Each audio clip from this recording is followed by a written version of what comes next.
السلام عليكم ورحمة الله وبركاته. مرحبا، أهلا وسهلا، أرحب بكم جميعا. Welcome to all عربي زده کړئ آنلاین مرکز ته راغلاست. نن درس کې به د عربي توري موږ تاسو ته ښیو چې عربي کې څو توري دي او څنګه لوستل کیږي. In today's lesson we will teach you how to pronounce the Arabic alphabet. دا ویډیو درس د هغه چا لپاره دی چې لیک او لوست نشي کولای. که تاسو لیک او لوست کولای شئ دا ویډیو مو ګورئ، مشکل نشته ده. پیلوي بسم الله الرحمن الرحیم. ها، عربي کې موږ مکمل 28 توري لرو، 28 او تجویدي هغه کې بیا موږ وایو چې څومره حروف حلقي دي، کوم نور قوانین زیات دي هغه بیا وروسته لوایو. فلحال صرف تلفظ وایو چې څنګه تلفظ کیږي.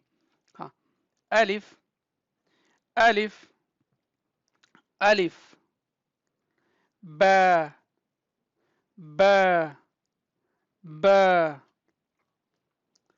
تا تا تا، ثا ثا ثا، جيم جيم جيم، حا ح، ستوني ما بينها middle of throat، حا حا، خا خا نه ده، خا خا، دال دال دال، ذال ذال ذال، را را را، زا زا زا، سين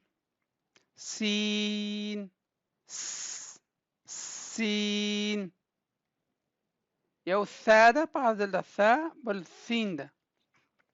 ثا کې دا ژبه دی باندې راوځي غاښونو نه، او سین کې دننه یي. بل شین شین شین، بل صاد صاد صاد، ضاد ضاد ض ضاد، یو دال ده بل ضاد ده.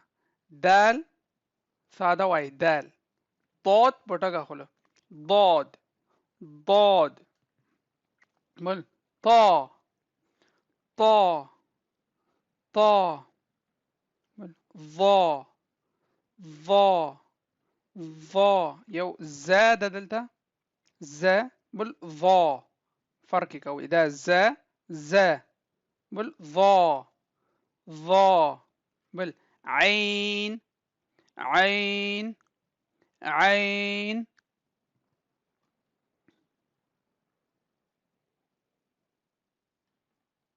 بل ترادو غين غين غين، بل فا فا فا، بل قاف قاف قاف قا قا قاف، بل كاف كاف كاف، دا قا قاف قا قا قاف، دا كاف كاف. تلفظ ډیر مهمه ده، دا ویډیو ډیر ضرور ده.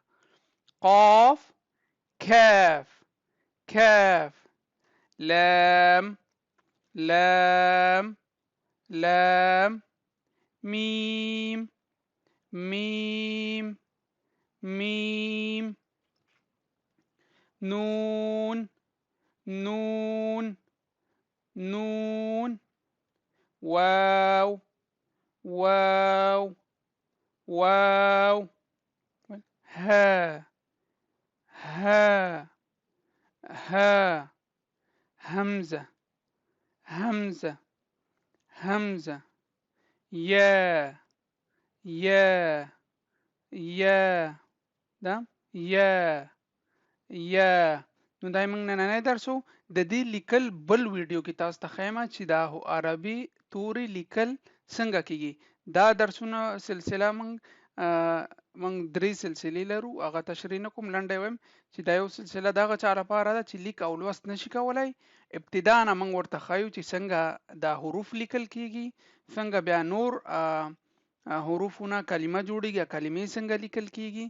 نو که غواړئ چې عربي کې تاسو پښتو بیا که پښتو نه پوهیږئ هغه کې هم در سره مرسته کوي، نو دا یاد کړئ هغه کې هم در سره مرسته کوي. که څوک لیک او لوست نشي کولای موږ یوټیوب چینل تعقیب کړئ، دا ویډیوګانې ګورئ، ان شاء الله شپږ میاشتو پورې به تاسو لیکم کولای شئ، لوست بم کولای شئ او عربي خبرې بم کولای شئ ان شاء الله که تاسو پابندي سره درسونه وګورئ.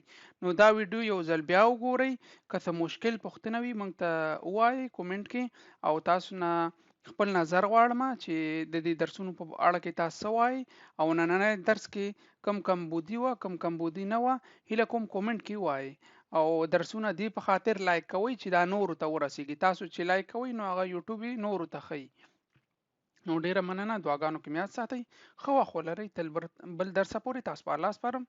السلام علیکم ورحمت الله وبرکاته.